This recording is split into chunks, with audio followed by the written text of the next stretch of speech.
To do the knit cast on, the first thing you need to do is create a loop to put on your needle. So all you need to do is twist the yarn like this and then pull that through the loop. And you have this part kind of slides here so you can tighten it around the needle. So let me do that one more time here. I'm going to twist the yarn and then I'm going to pull that part through the needle or through the loop. And I'm going to go ahead and put this on my needle and tighten that a little bit.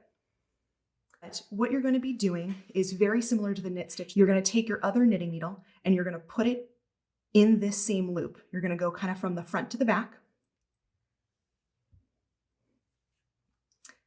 You're going to take your working yarn and wrap it around that needle so it's in between.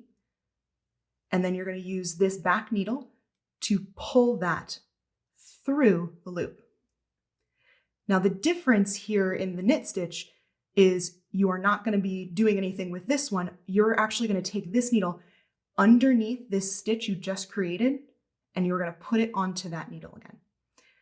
So now you have 2 stitches. So we'll do that again.